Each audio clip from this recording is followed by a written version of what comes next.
الحمد لله رب العالمين والعاقبة للمتقين والصلاة والسلام على سيد الأنبياء والمرسلين ومن تبعهم بإحسان وإيمان إلى يوم الدين وبعد. سورة یوسف، اس کی تلاوت ہم نے کچھ کل سنی اور کچھ آج سنی. اس کے بارے میں اللہ تبارک و تعالی نے ارشاد فرمایا: اعوذ باللہ من الشیطان الرجیم نحن نقص علیک احسن القصص بما اوحینا الیک هذا القرآن. ہم آپ کے سامنے بہترین قصہ بیان کرتے ہیں اس ذریعے سے کہ جو ہم نے قرآن آپ پر وحی کیا. قرآن کریم میں بہت سے قصے ہیں، بہت سے واقعات ہیں، بہت سی سٹوریز ہیں جو اللہ تبارک و تعالیٰ نے بیان فرمائی. ان میں سے ایک قصہ یوسف ہے. یہ قصہ اور یہ سٹوری خاص طور پر نوجوانوں کے لیے تو بہت ہی مفید ہے. وہ لوگ کہ جو اپنی ایج کے، اپنی عمر کے بہت ہی سنہرے حصے میں ہیں، اور اس حصے میں کہ جس میں جذبات بھرپور ہوتے ہیں، صلاحیتیں عروج پر ہوتی ہیں، خوبصورتی ہوتی ہے، صلاحیت ہوتی ہے، اور سارا کچھ بندے کے پاس وافر ہوتا ہے، اور بندہ اپنی ہی دنیا میں مگن ہوتا ہے اور سب کچھ اپنے ہی آپ کو سمجھ رہا ہوتا ہے. تو ایسے لوگوں کے لیے تو بہت ضروری ہے، بلکہ یہ ریکویسٹ ہے کہ ایسے بھائی اور بہنیں جو جوانی کی ایج میں ہیں وہ تو لازمی اس صورت کو پڑھیں. ان کو پتہ چلے گا کہ جوانی کس طرح سے گزاری جاتی ہے اور جوانی میں کیا ہمیں کرنا چاہیے. سب سے پہلے ہم جس پر بات کریں گے وہ یہ ہے کہ نبی صلی اللہ علیہ وسلم نے یوسف علیہ السلام کا جو نسب نامہ بیان فرمایا، اس میں آپ نے فرمایا کریم ابن کریم ابن کریم ابن خلیل اللہ.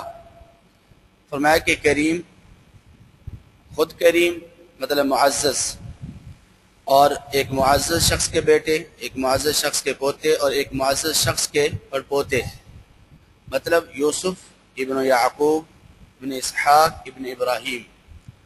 تو ایسا بہترین نسب مشکل ہی ہے کہیں جمع ہو. خود بھی نبی، ان کے باپ بھی نبی، ان کے دادا بھی نبی، اور پردادا جد الانبیاء علیہ السلام. احسن القصص سے عام طور پر مراد یہ لیا جاتا ہے سب سے بہترین قصہ، اور لوگ یہ کہتے ہیں عام طور پر کہ سب سے بہترین قصہ قرآن کریم کا وہ یہی سورہ یوسف ہے.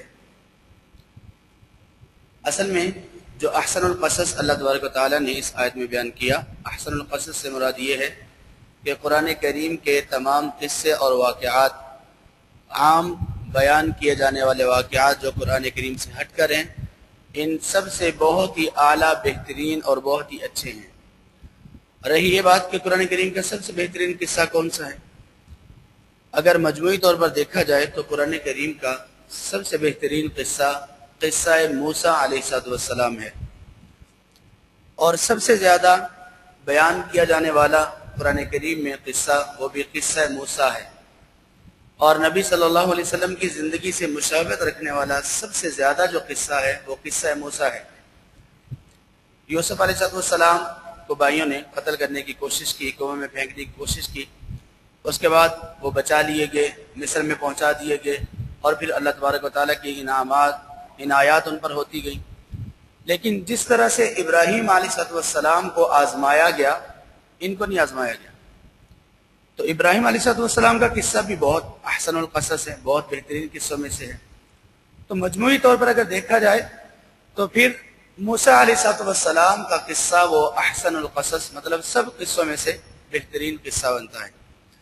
قصہ یوسف سے حاصل ہونے والے بہت سے اسباق ہیں، ان میں سے چند ایک یہ ہیں: حسد، بدترین بیماری، جیسے کہ اس پر پہلے بھی بات ہوئی. تو یہاں پر بھی یوسف علیہ السلام کے جو بھائی تھے وہ ان کے ساتھ حسد کی وجہ سے ان کے دشمن بنے، اور یہاں تک پہنچ گئے کہ ان کو قتل کرنے کے لیے تیار ہو گئے اور اپنی طرف سے قتل کر بھی دیا.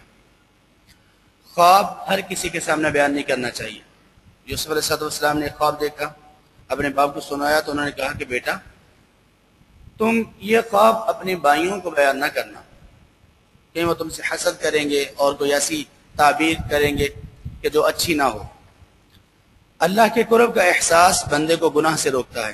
جب یوسف علیہ السلام کو دعوت گناہ دی گئی زلیخا نے، یا جو بھی اس کا نام تھا، تو اس نے دعوت گناہ دی، تو اس وقت کوئی بھی ایسی رکاوٹ نہیں تھی، صرف ایک رکاوٹ تھی، وہ تھا اللہ کے قرب کا احساس۔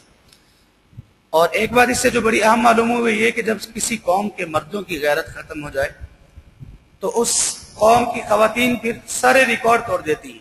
بڑی خطرناک بات ہے یہ۔ آج کل بھی جو خواتین کے حقوق پر لوگ واویلا کرتے ہیں، وہ بھی اصل میں خواتین کو یوسف علیہ السلام کی قوم اور اس وقت کی خواتین بنانا چاہتے ہیں۔ اب دیکھیں کہ عزیز مصر کو پتہ چل گیا کہ غلطی کس کی ہے اور کس نے کس کو بہکایا ہے، سارا پتہ چل گیا۔ اس کے باوجود اس نے کیا کیا؟ یوسف علیہ السلام کو اٹھا کر جیل میں ڈال دیا، اور وہ جو اس کی بیوی ہے اس نے ساری خواتین کو جمع کیا، دعوت میں بلایا، اور خواتین اس کو تانا ماری کہ تم سے یہ ایک نوجوان نہیں پھانسا جا سکا، اس کو تم اپنے جال میں اور برگلانے میں کامیاب نہیں ہو سکی، اور اس کو گناہ پر آمادہ نہیں کر سکی۔ اب یہ خواتین کی وہاں پہ حالت تھی، اس لیے کہ وہاں کے مردوں کی غیرت ختم ہو چکی تھی۔ اور ایک بار سے یہ معلوم ہوئی کہ جب فتنے ہوں تو فتنوں سے بچنے کے لیے جیل جانا گوارا کیا جا سکتا ہے۔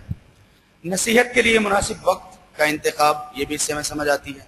اور ایک بات یہ سمجھ آتی ہے کہ حق ظاہر ہو کر رہتا ہے چاہے مدت کے بعد ظاہر ہو۔ اور ایک بہت بڑی بات یہ بھی، ہم اول تو نیکی کی طرف بہت کم جاتے ہیں۔ اگر نیکی ہو جائے، کوئی صدقہ خیرات کر دیا جائے، کوئی اچھا کام دین کا ہو جائے ہم سے، تو پھر ہم اس کا ڈنڈورا پیٹتے ہیں۔ یوسف علیہ السلام ایسے نہیں تھے، وہ اپنی تعریف کی بجائے اپنا جو کارنامہ تھا اس کو اللہ تبارک و تعالیٰ کی طرف لوٹا دیا۔ تو مومن آدمی ہمیشہ اپنے کارنامے کو اللہ کی طرف لوٹاتا ہے۔ اور ایک بار سے یہ معلوم ہوئی کہ شکوہ شکایت جب لوگ کچھ نہ سن رہے ہوں تو اپنے رب کے سامنے کرنا چاہیے، کیونکہ وہ ایک ایسی ذات ہے جو ہمیشہ بندے کی بات کو سنتی ہے اور اس کو قبول کرتی ہے۔ اللہ کی رحمت سے نا امیدی یہ کفار کا کام ہے، مومن اللہ کی رحمت سے نا امید نہیں ہوتا۔ اور ایک بات یہ کہ غلبہ پا لینے کے بعد احسان کرنا یہ بہت بڑی بہادری کی بات ہے اور سب کے نصیب میں نہیں آتی۔ ہم دیکھتے ہیں کہ اس قصے میں اصل جو حاصل ہونے والا سبق ہے وہ کون سا ہے۔ ویسے تو یہ ساری چیزیں جو ہم نے ابھی بیان کی، یہ ساری چیزیں اس قصے سے حاصل ہوتی ہیں، اس کے علاوہ بھی بہت سے اسباق ہیں، لیکن اس قصے کا اصل جو بنیادی سبق ہے وہ ہے صبر اور تقوی۔ یہ دو چیزیں جس میں پائی گئیں وہ بندہ کبھی بھی ناکام نہیں لوٹے گا۔ اس قصے کے آخر میں جب بھائیوں نے یوسف علیہ السلام کو پہچان لیا اور کہا کہ اِنَّكَ لَأَنْتَ یوسف، آپ ہمیں یوسف ہی لگ رہے ہیں، تو انہوں نے بتا دیا کہ ہاں میں یوسف ہوں، اور پھر یاد دلا تم نے یہ کیا، اور اس کے بعد ان کو معاف کر دیا سب کو، اور خود کہا اِنَّهُ مَن يَتَّقِ وَيَصْبِرْ فَإِنَّ اللَّهَ لَا يُضِيعُ أَجْرَ الْمُحْسِنِينَ کہ اللہ تبارک و تعالیٰ نے مجھے یہ رتبہ کیوں دیا ہے؟ دو چیزوں کی وجہ سے، تقوی اور صبر۔ تقوی اور جو صبر کرتا ہے اس کو بہت کچھ ملتا ہے۔ تو اس قصے میں اصل جو چیز ہے قصہ یوسف میں وہ ہے صبر۔ اگر کوئی زیادتی کریں، بھائی زیادتی کریں، عزیز و اقارب زیادتی کریں، تو ان کے لیے برداشت ہونا چاہیے، صبر ہونا چاہیے، صرف اس وجہ سے کہ اللہ مجھے صبر کا پھل دے گا۔ اور پھر اللہ تبارک و تعالیٰ نے کیسے بہترین پھل دیا۔ اور صبر کا معنی کیا ہوتا ہے؟ ہم لوگ صبر کے معنی سے اصل میں ناواقف ہیں۔ آج ہم دیکھتے ہیں کہ صبر کا معنی کیا ہوتا ہے۔ صبر کا لغوی معنی ہے کسی چیز کو روک لینا، اور اس لغوی معنی میں حدیث میں بھی یہ استعمال ہوا ہے۔ نبی صلی اللہ علیہ وسلم نے فرمایا کہ نہا رسول اللہ صلی اللہ علیہ وسلم ان یقتل شیء من الدواب صبرا، آپ نے فرمایا کہ جانوروں میں سے کسی بھی جانور کو صبر کی حالت میں قتل نہ کیا جائے۔ کیا معنی؟ باندھ کر، کسی جانور کو باندھ کر قتل نہ کیا جائے۔ تو صبر کا معنی ہوتا ہے باندھنا، روک لینا۔ روزے کا معنی بھی یہی ہے، صوم کا معنی بھی یہی ہے، روک لینا۔ بندہ اپنے آپ کو خواہشات سے روکتا ہے، کھانے پینے سے روکتا ہے۔ اور استقامت کا معنی بھی یہی ہے۔ تو اس صورت سے یہ جو بات ہمیں معلوم ہوئی کہ جو سب سے بڑی ہے وہ ہے صبر۔ صبر کا لغوی معنی تو ہو گیا روکنا، بند کر لینا۔ اب صبر میں چیزیں کیا آتی ہیں؟ سب سے پہلی چیز وہ ہے مقدر میں لکھی گئی تکالیف پر صبر، جو کہ عام سب کو معلوم ہے، جو ہمارے ہاں معنی معروف ہے کہ صبر کا معنی کیا ہے؟ اگر کوئی تکلیف آ جائے تو بندہ اس پر شکوہ نہ کرے، گلہ نہ کرے، واویلا نہ کرے، اپنے گریبان کو چاک نہ کرے، اپنے رخسار نہ پیٹے، سر نہ پیٹے، بلکہ کیا کرے؟ اللہ سے امید اچھی رکھے اور خاموش رہے. یہ لیکن دو اور بہت بڑی چیزیں ہیں جو صبر ہیں، جس کے معنی سے ہم واقف نہیں. ایک یہ ہے کہ نیکی پر صبر. نیکی پر صبر کا مطلب کیا؟ کہ نیکی پر خود کو قائم رکھنا. یہ بہت بڑی چیز ہے. اور جو اس صبر سے محروم رہتا ہے وہ رمضان کے بعد کبھی مسجد کا رخ نہیں کرتا. رمضان کے بعد اس کو تلاوت کا شوق ختم ہو جاتا ہے. رمضان کے بعد اس کا سارا جوش اتر جاتا ہے، کیونکہ اس میں یہ صبر موجود نہیں ہے جو نیکی پر صبر کرنا چاہیے. اس کے بعد ہے برائی پر صبر. برائی پر صبر کیسے ہے؟ برائی سے صبر کیسے ہے؟ اپنے آپ کو برائی سے روک کے رکھنا، بچا کے رکھنا. اور یہ پہلے سے زیادہ بڑا صبر ہے. جو تکالیف پر صبر کیا جاتا ہے اس سے زیادہ بڑا صبر یہ ہے کہ بندہ گناہ سے اپنے آپ کو روک کے رکھے. جیسے آج کل ہم گناہوں سے رکتے ہیں نا، برا سننے سے رکتے ہیں، برا بولنے سے رکتے ہیں، برا دیکھنے سے رکتے ہیں. اب یہ صبر اگر ہم میں ہمیشہ رہے تو رمضان کے بعد بھی ہماری حالت ٹھیک رہے. تو صبر میں یہ تین چیزیں آتے ہیں. اب ہم دیکھتے ہیں کہ اس قصے میں جو چیزیں بیان کی گئی، جو سبق حاصل ہوئے، ان میں ہر چیز میں صبر ہے. خواب کسی کے سامنے جو بیان نہیں کرنا، اس میں بھی صبر ہے. بندے کا دل چاہتا ہے کہ اچھا خواب آئے، میں ہر کسی کو بیان کروں.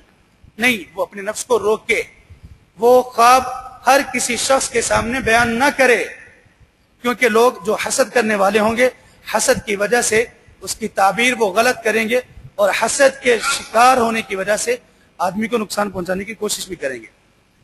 اللہ کے قرب کا احساس بندے کو گناہ سے روکتا ہے. یوسف علیہ السلام کو ملنے والی جو دعوت گناہ تھی، اس پر انہوں نے کیا کہا؟ معاذ اللہ انہ ربی احسن مثوائی. کہنے لگے کہ میں اپنے رب کی پناہ میں آتا ہوں. اس رب نے میرا اتنا اچھا ٹھکانہ بنایا، کہاں کنویں سے نکال کر مجھے کہاں پہنچا دیا. اب میں اس رب کے لیے نافرمانی کروں؟ اب اس میں کتنا بڑا سبق ہے. خود نوجوان تھے اور اللہ نے حسن بھی خوب دیا تھا. حسن یوسف تو مشہور ہے نا.